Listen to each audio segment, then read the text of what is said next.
we're going to start, and I'll kick it off with an overview. And I am so delighted to have four amazing colleagues and experts on this call.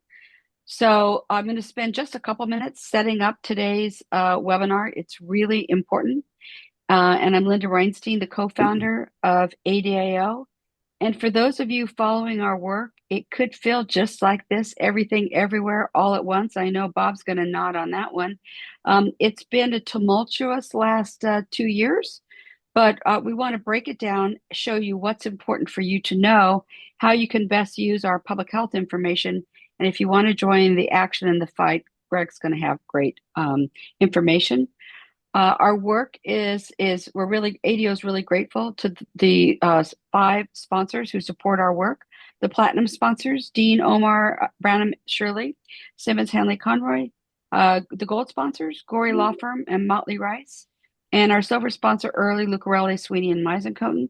Our lawyers support our work because they believe in our mission and vision. They do not get any legal referrals from us, but they get the goodwill and know that we're doing a great job. We're the leading stakeholder with 20 plus years of evidence-based advocacy in the United States, and our work goes around the world. I'd be remiss if we didn't honor our ADO tradition, and David Rosner was an amazing historian, journalist, professor, and he passed away about 4 weeks ago. We want to honor his memory by mentioning him today because he will be missed, but his work is just utterly amazing, and we will miss his work as well. So for those of you who don't know, ADAO, we're all about education, advocacy, and community. We are a 501c3. And as I said before, we don't make legal referrals. And we're the go-to organization when the media has a question, Congress wants someone to testify, and we want to do possibly a congressional staff briefing, etc. And community work, we're called. So I get to work with some amazing people today. So we've broken this webinar into basically 5 different aspects. And you're going to hear from Robert Sussman, our ADO's lawyer, Brent Kynoch, our prevention chair, Dr. Arthur Frank, who's an amazing individual. He's going to talk about the health risks. He's co-chair of our Science Advisory Board. And my dear friend, Greg Russell, who's a firefighter, can always bring it home with that. So we don't have to argue anymore. The facts are irrefutable. Asbestos is a carcinogen, no safe level, and nearly 70 countries have banned asbestos. But here's what's exciting. You're going to hear from Bob today. Olin Corporation withdrew from he'll tell you all about the Fifth Circuit case, but also Oxy withdrew their request or their plan to argue the science behind asbestos. So we're seeing industry consensus, which makes me, as a mesothelioma widow, even happier to know that industry, we don't have to fight the science anymore.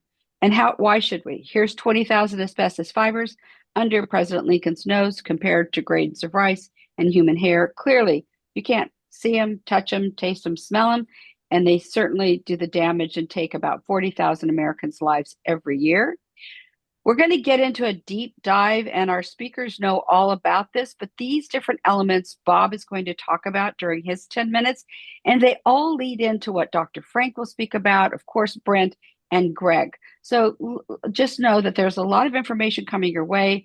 We will build our traditional resource page that will make it easier to follow what we're doing and how you can join in and share our work.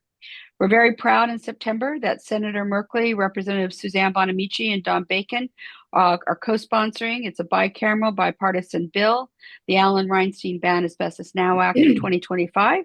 And we're excited to move this forward. We've had some really great meetings, and the Olin Corporation and many others support the need for a full ban, comprehensive ban of all fibers in all uses.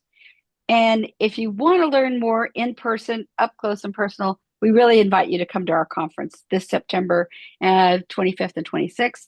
Our academic conference will actually be on Mesothelioma Awareness Day in Washington, D.C., and I'm proud to say we don't disappoint.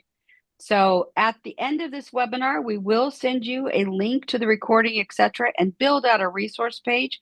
No, I'm not reading all this information, but it gives you an idea of how robust and how deep this information actually is. And in addition to our resource page, we eagerly share others other NGOs and nonprofits.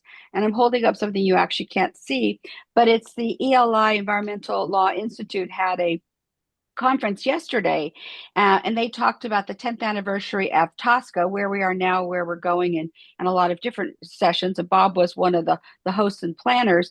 But if anyone wants more information about Tosca, I think that ELI's conference, Bob, that you and Lynn put on would be an excellent resource so people can understand more about Tosca, how it's important, and how we use the law to advance public health.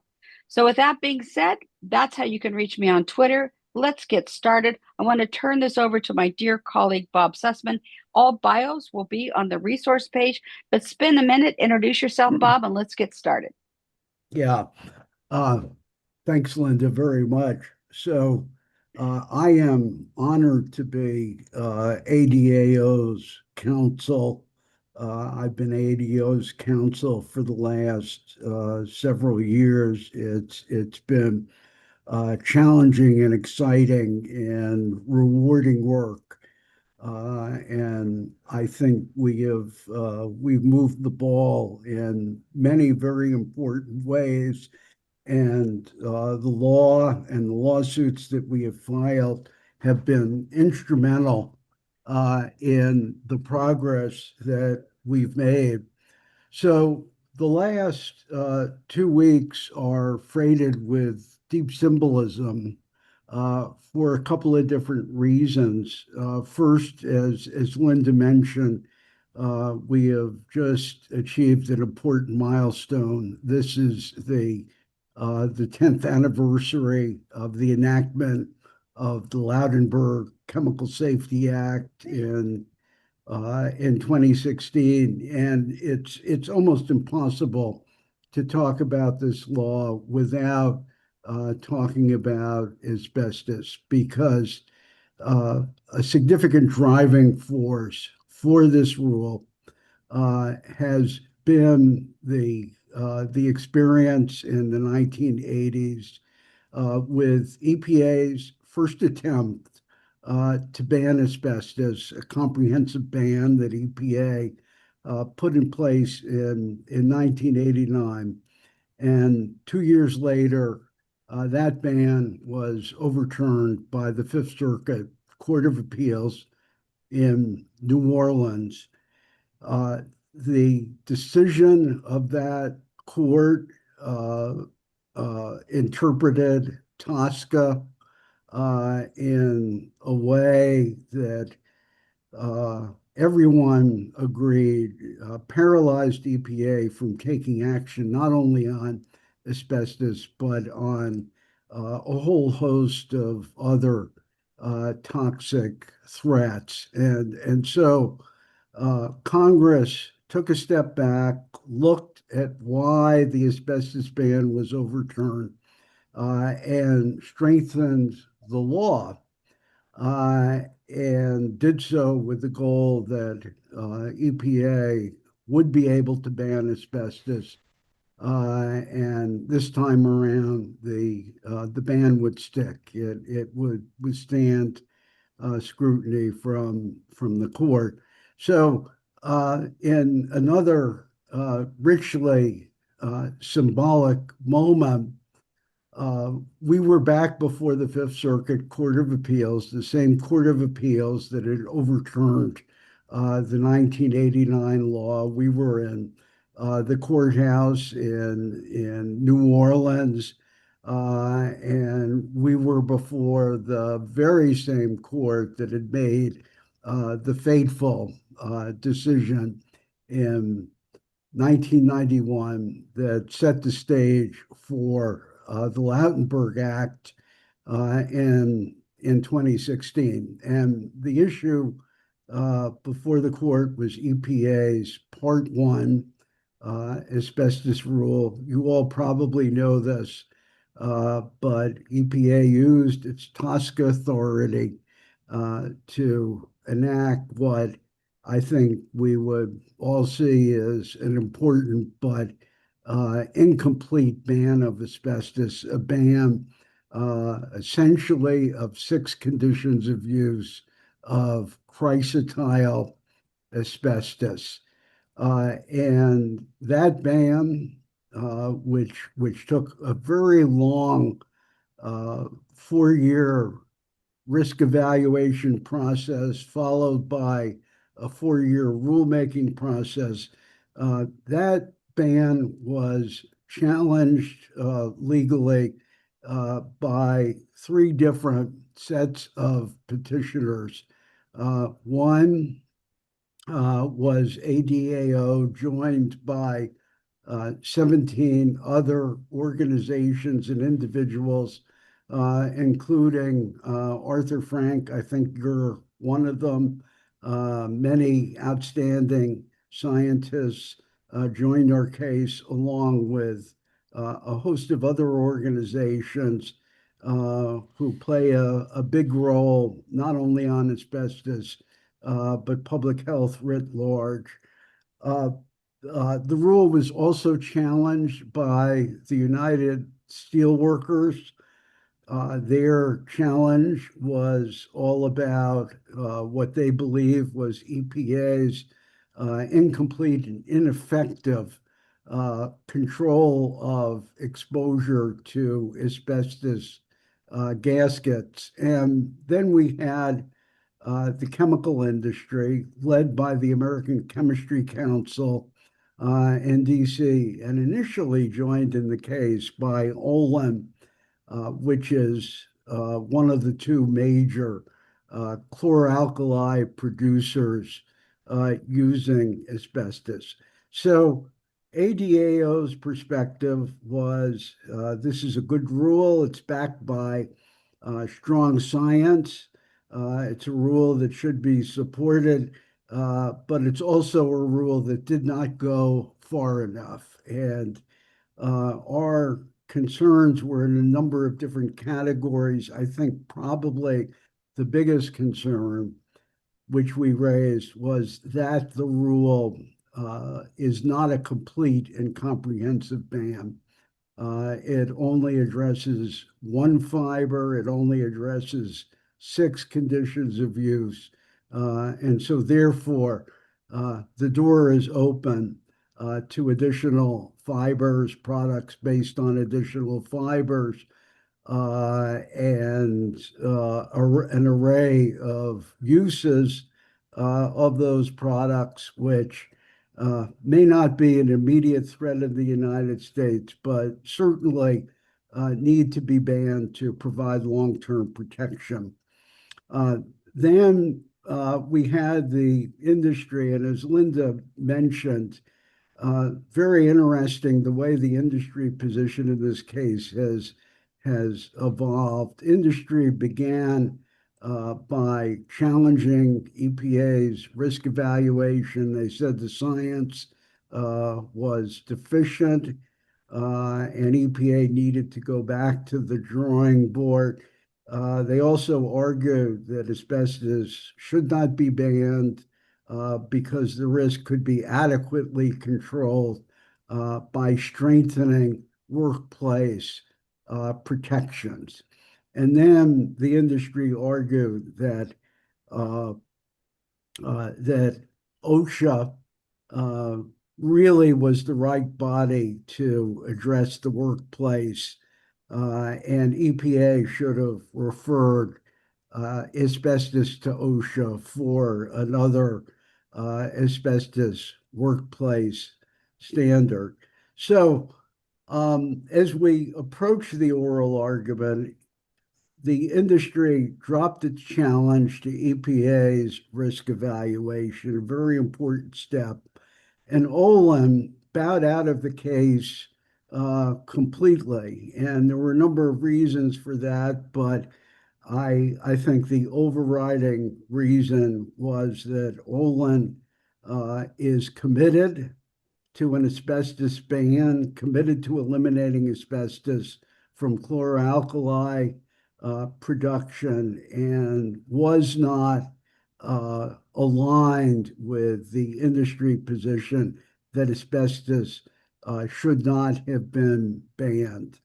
I'll say one other thing about the oral argument. The judges focused enormously on standing, which is a somewhat technical but central legal issue that courts grapple with in cases challenging agency rules like this one. And so we're in the middle of a process of demonstrating our standing to the court. The industry standing is under fire from the court. The USW standing is under fire from the court.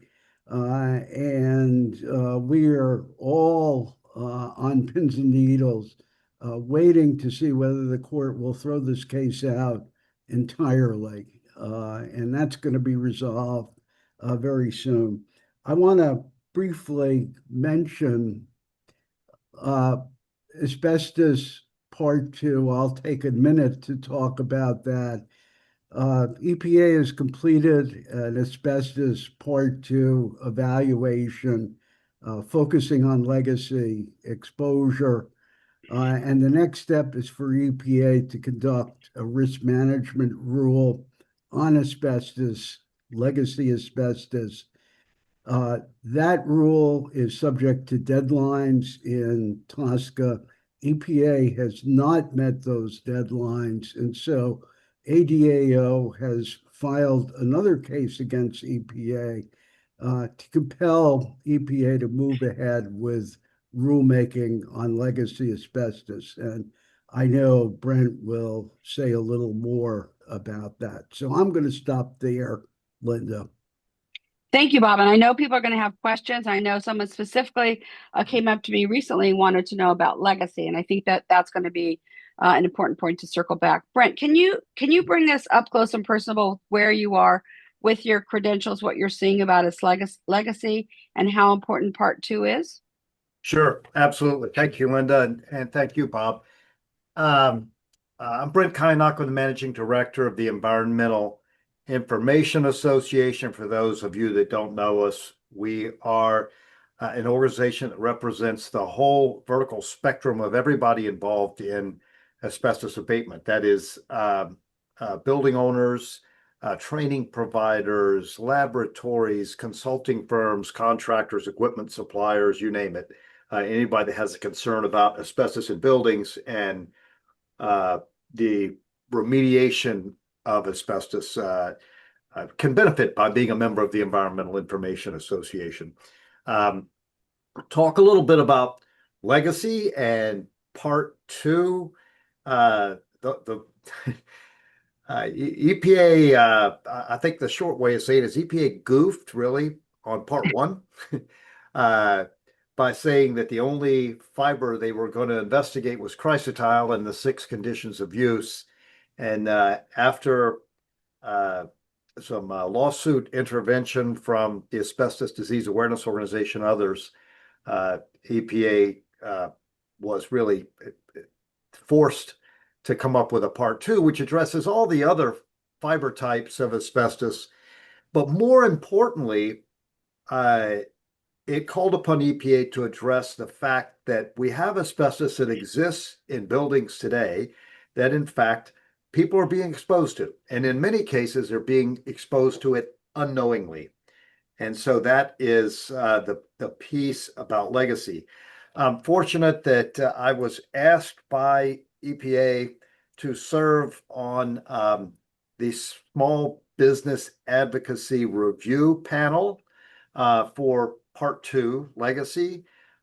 We had a meeting in early May. I serve as a small entity representative. And an interesting meeting. I'll say interesting because EPA has missed all their statutory deadlines in reference to Part 2 and when they're supposed to issue pieces.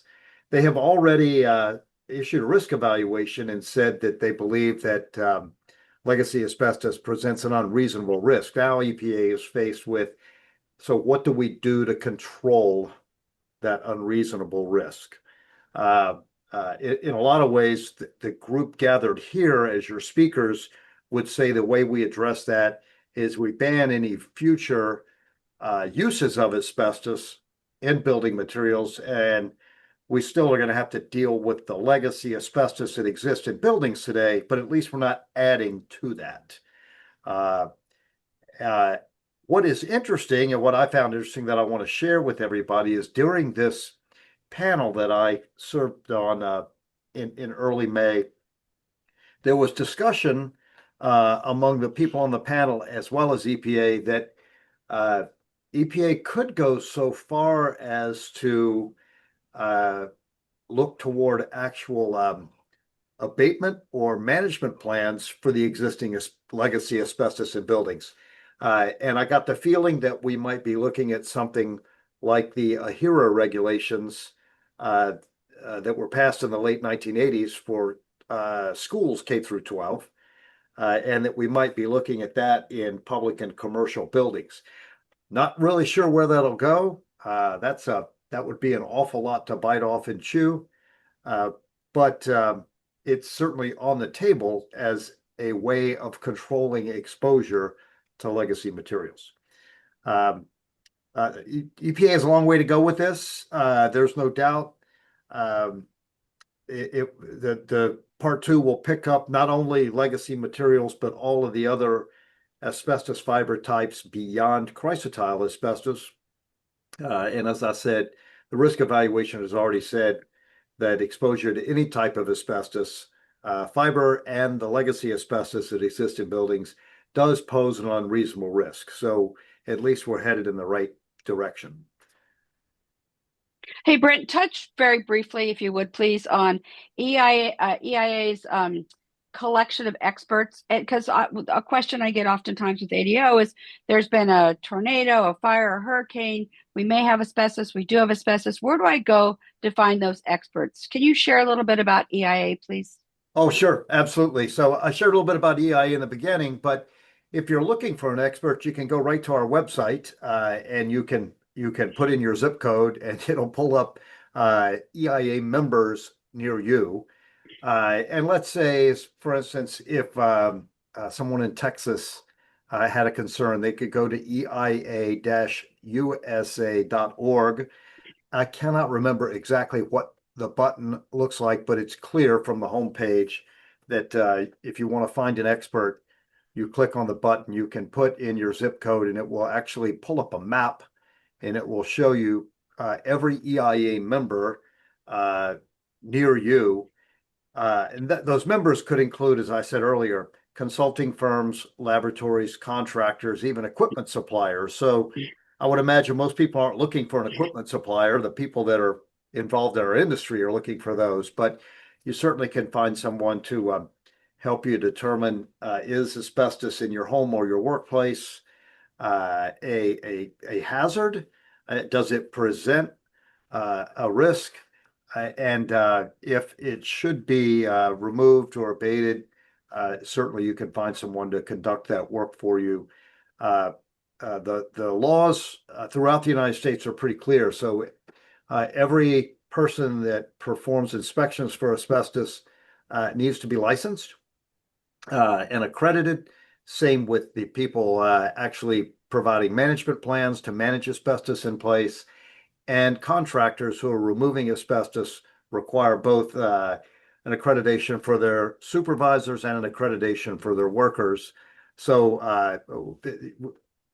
we've come a long way in terms of making sure that the industry has well-educated people in it. And if you go to our website, we can help you find the people that actually care and get back to our industry. That's great, Brent. And we'll make sure we have your website on the resource page. It's very important for anybody listening now that EPA does have rules and regulations that hopefully work to prevent exposure, like NESHAP, AHERA, others. So we have an infrastructure, but it's less than perfect, and we do need a ban. Here is one of my dearest colleagues, Dr. Arthur Frank. His CV is over 200 pages. We could talk for about an hour about your credentials and your experience. But Dr. Frank, please introduce yourself and let's talk about the medical health impact of asbestos. And now, as a grandfather and knowing all these other things, let's finish with that kid's toy, because as a mom and a widow, that was appalling. Take it away, Arthur. Thank you, Linda. And just for clarity, my CV is not 200 pages.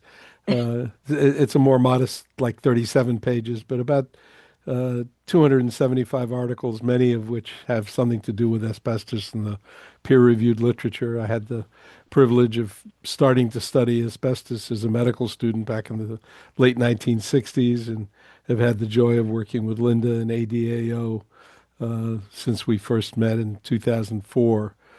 So this is a field I've been dedicated to in terms of my science, and have had the privilege of working around the world. Uh, I just want to make a few comments about what's been said already.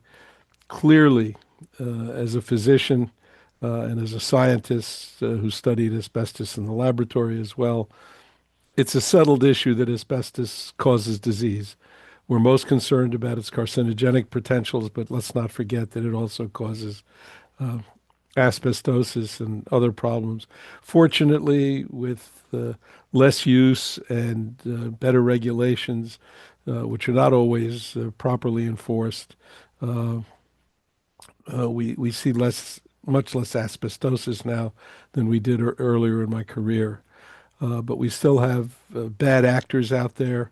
I've done some work with the EPA over the years uh, in terms of some of their criminal lawsuit cases where I've had to educate courts about the hazards of asbestos. So we certainly know that it's a problem, and it's not a problem that's decreasing. We see as many deaths now as we did in the past. There's some changes in patterns. We're seeing more disease in women than we had previously. There's some explanations for that, in spite of what some people want to say. We still have to fight the totally inappropriate science that Chrysotile is the so-called safe asbestos. Uh, it clearly is not so, and there's continuing issues that get raised that try to uh, mitigate the hazards of asbestos by calling upon genetics and other issues. Um, with Brett's comment about asbestos in buildings, prior to 1970, asbestos was still allowed to be sprayed in buildings, and so we have somewhere around, with that and other uses, more than 25 million tons still in place. So there's still a legacy of lots and lots of asbestos out there. Um, and we know that what's in buildings can be a hazard. When the World Trade Center disaster befell us, some of us predicted right away that the uh, situation was going to lead to disease in the future. And here we are, 25-ish or so years later, and seeing the mesotheliomas that are occurring from people who had exposure there. Um, so we also know that not only from a situation like that, but Linda mentioned tornadoes and other hazards, which we're seeing more and more of. Fires, we've had those in California and elsewhere where lots of materials have been left lying around. And from a project that I did with colleagues in Sri Lanka when they had a tsunami, we saw that more cases in our population occurred from cleanup workers than in other groups. So it's something we need to be reminded of. What concerns me going forward is there are clearly some better understandings of what's in place in buildings, but what isn't always appreciated is the continuing use of asbestos in products that consumers can go out and buy. Historically, we've had some real disasters. We had a brand of cigarettes back in the 50s that put asbestos filters on cigarette tips. So just think of it. You can get a carcinogen with every puff of your carcinogen. Fortunately, that didn't last very long, but thousands and thousands, some 3 to 5 thousand products had asbestos in them. And it's not just building materials, but it's uh, many other products. What is of concern is that lessons that we've learned in the past or thought we've learned, we haven't always learned. Just recently, a new toy came out that required the recall of over 120,000 toys, because these were new toys that were stuffed with sand that could easily be released, and the sand could be played with. And the sand had asbestos in it. We've had play sand in the past that has had asbestos. We've had clay-like materials. This was work that was done back at Mount Sinai back in the 1980s, where clay was identified, a product called fibroclay, where asbestos fibers were added for school kids to work with. There was even a product, a waste material that was used to make the so-called asbestos head. So kids have been exposed. So we see that every time, it's a little bit like whack-a-mole. When we learn about this, we think we've put it to bed. Fortunately, we have something like the Consumer Product Safety Commission now, not always as responsive as we'd like them to be, but when they see that these products have asbestos, they now can, if they wish, put bans in there, as they did, in the past for other materials. We also remember that there are older products that may still be around, hair dryers, all kinds of equipment that had asbestos, toasters, whatever. So the children's toys are still an issue. We still see that coming around. Countries around the world that have banned asbestos, which we have not fully done here in the United States, obviously, can keep kids safer than we can sometimes do. And the last issue I want to touch upon is the increasing understanding we have of cosmetics and talc, which, because of their very chemical nature, talc and asbestos are chemically very similar. Talc deposits pretty much almost universally, as far as I've seen, and I've looked at the data from many, many talc deposits, including many of them that have been used quite extensively, literally around the world. And that increasingly we are understanding that there's asbestos contamination in talc products and in cosmetics, even children's cosmetics, the products that are out there for the tweens of the world have been shown to have asbestos in them. And that we have found that there are increasing numbers of individuals. Part of the explanation, perhaps in women, is that we see a lot of mesotheliomas in individuals whose only known exposure has been to talc products. An area of a lot of litigation right now, a lot of disinformation about that as a problem. But we need to be vigilant. And as somebody who's been involved with ADAO, we're pleased and supportive of all the efforts of ADAO as an organization, of Bob Sussman going to court, that what we really need and what we need at the end of the day is a complete ban on all asbestos and any future use in this country, so we don't have to fight these issues one by one by one. So thank you for the opportunity of sharing a few thoughts with you. Yep. Dr. Frank, I have a couple questions. And while we ask Dr. Frank a few questions, we're going to get ready for Greg Russell, firefighter extraordinaire. But put your questions into, sorry, hopefully you can hear me. Just put your questions into, and we can keep going forward. Hopefully you can hear me. Arthur, since you're fibers, can you describe very briefly about the 10 to years of latency, what the diseases asbestos can cause? Sure. With asbestos, we know that there are two families of diseases. There's a family of what we call the non-malignant diseases. The first one that shows up is benign asbestotic pleural effusion. That's usually within the first 10 years of exposure. It's irritation of the lining of the lung, the so-called pleura. Scares the heck out of the clinician because it's a bloody effusion. You're sure there's a cancer in there somewhere. Turns out that there isn't.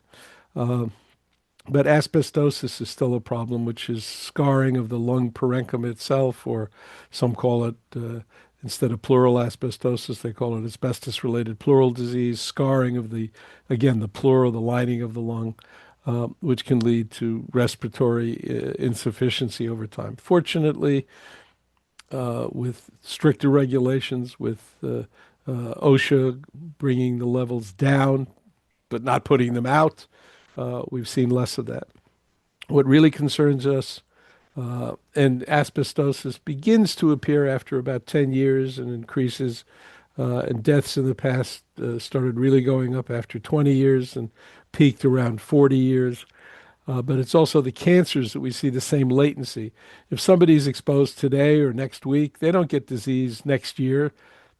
The disease in early cases, which are uncommon, are 10 years, sometimes even a bit earlier.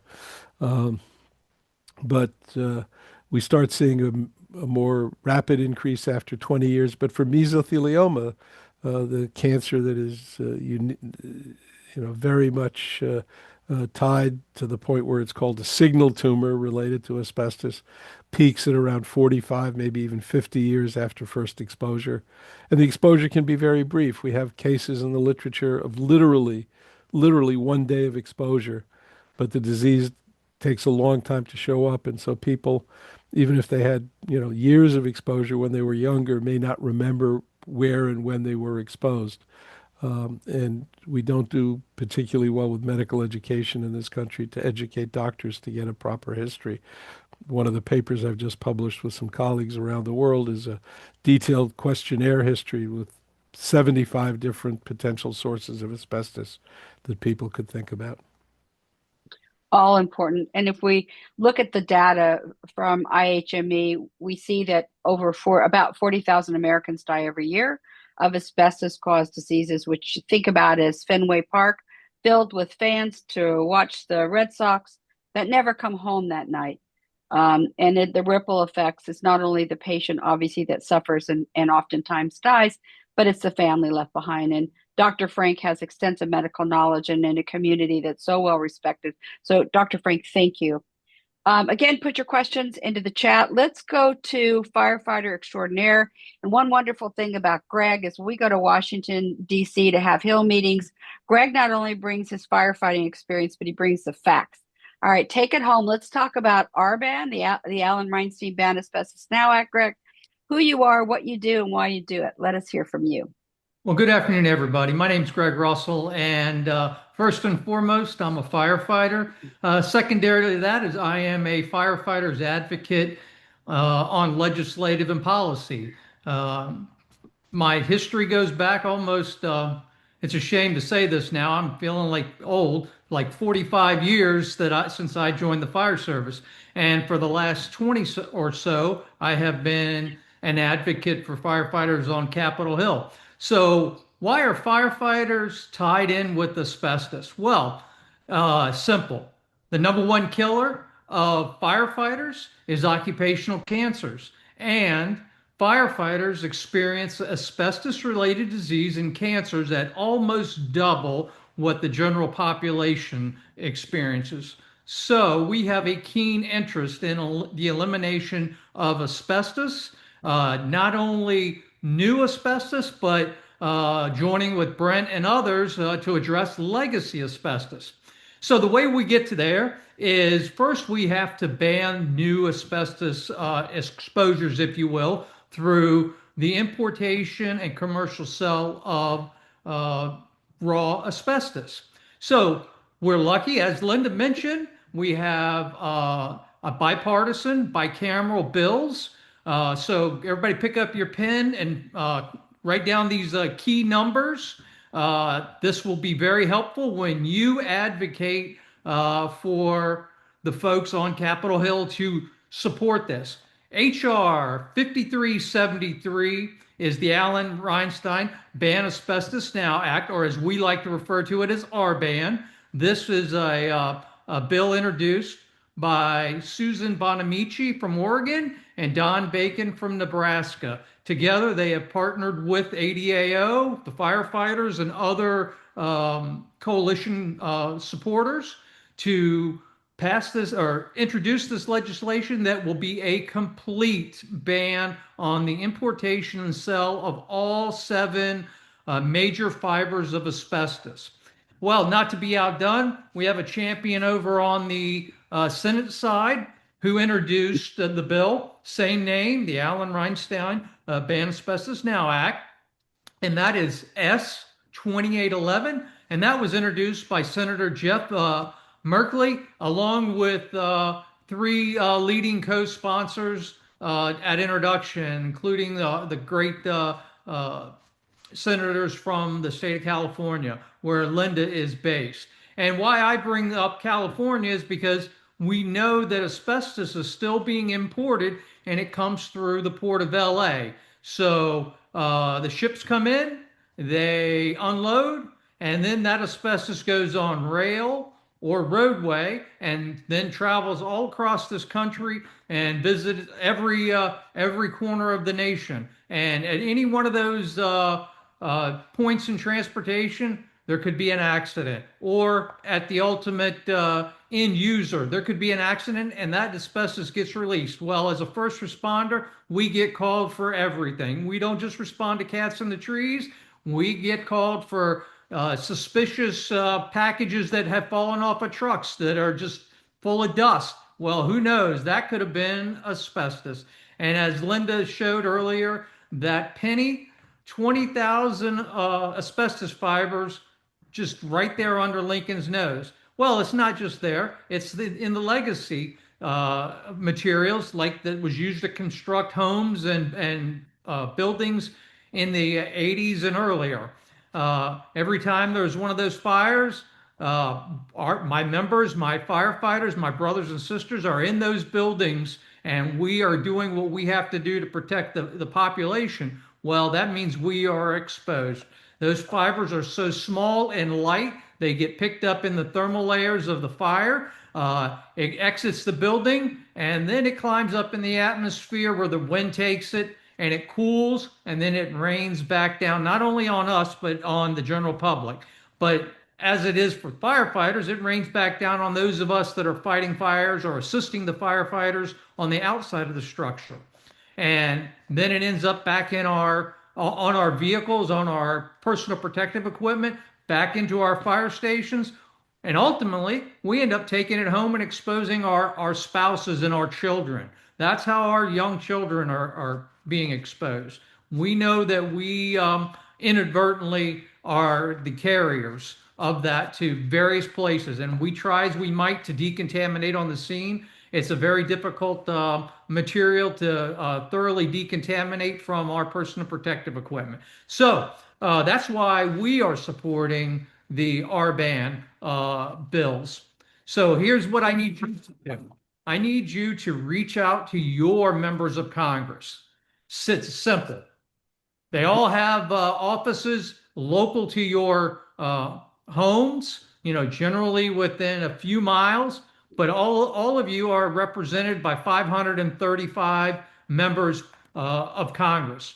Pick up the phone, go visit them, see them at the county fair, go visit a town hall, and express an interest, your support for banning asbestos.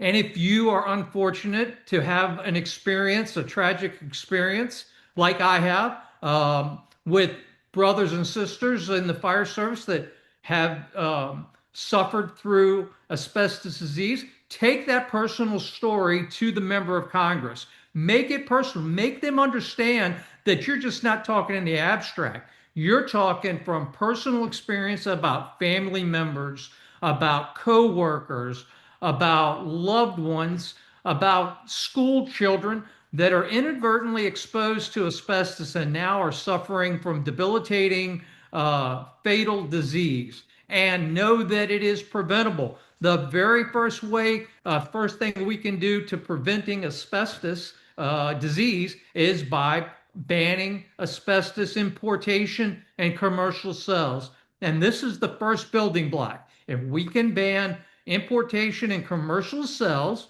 then we will turn to legacy, and then we will rid our buildings of legacy. Now, this isn't a quick and easy thing, and it isn't cheap, but we have the means, we have the ability, we have the determination to see this through. So again, we are begging for you to pick up the phone, call your member of Congress, and ask the members of the House of Representatives to support HR 5373 and the members of the U.S. Senate at support S 2811. Their co-sponsorship will send a signal that we need to get this done. So, in the meantime, there are other avenues you can do to help. And there is a petition currently circulating, which Linda will be so kind to share a link that has over 150,000 like-minded supporters that want asbestos ban.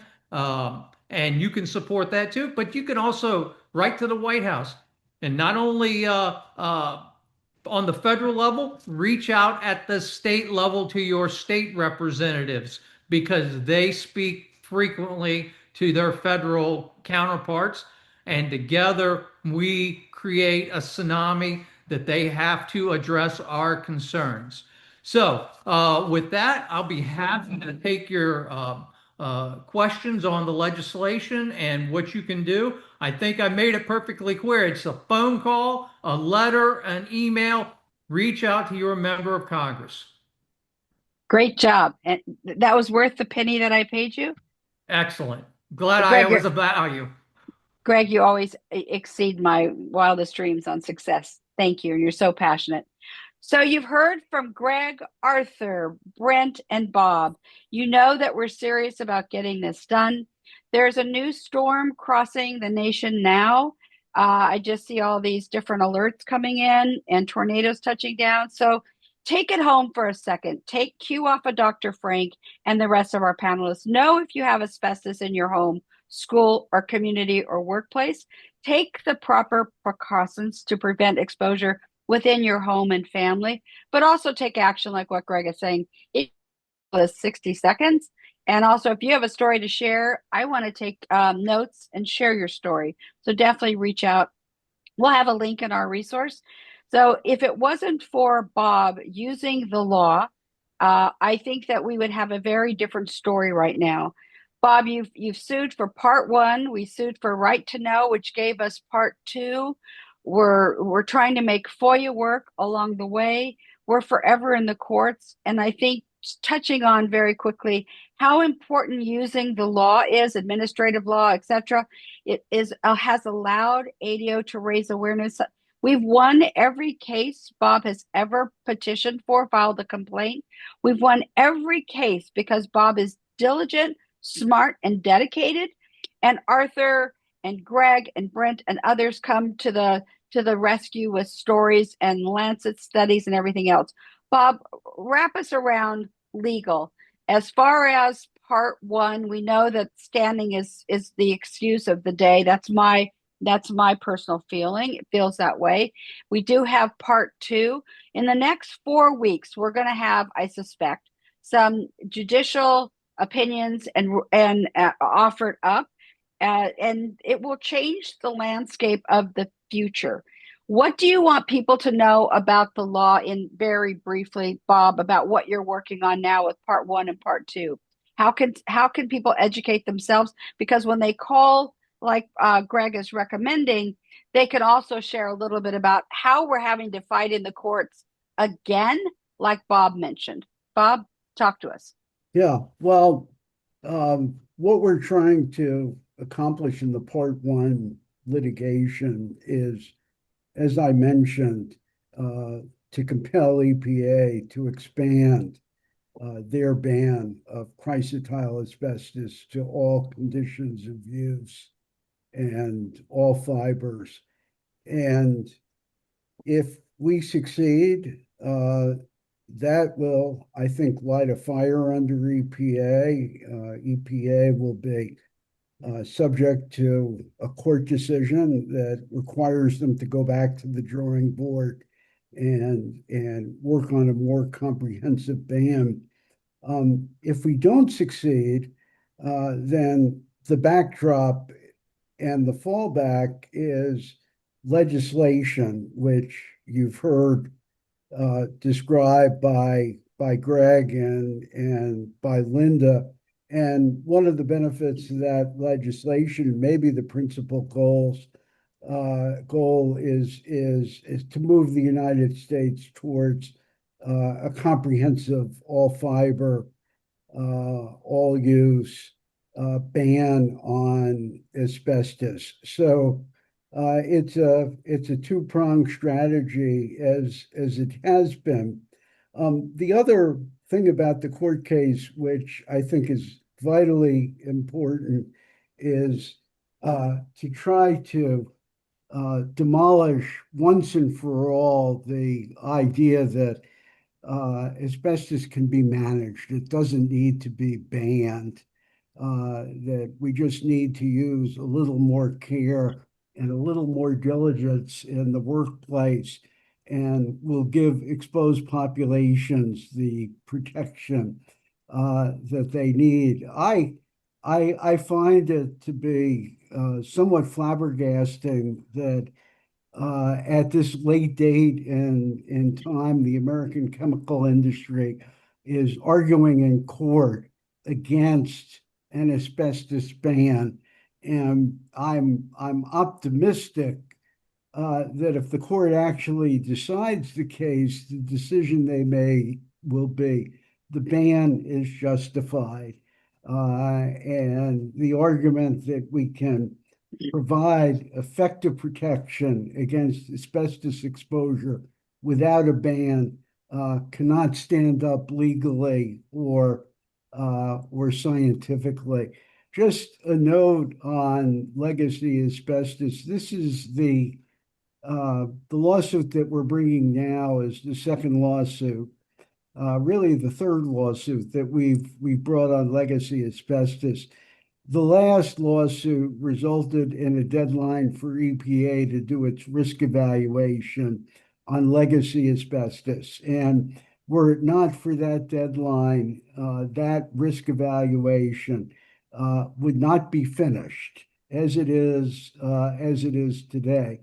But the evaluation is only the building block, only the foundation for what comes next, and that is some action by EPA that will protect people from unsafe exposure to legacy asbestos. And it is exciting that Brent is working on that issue. He's advising EPA.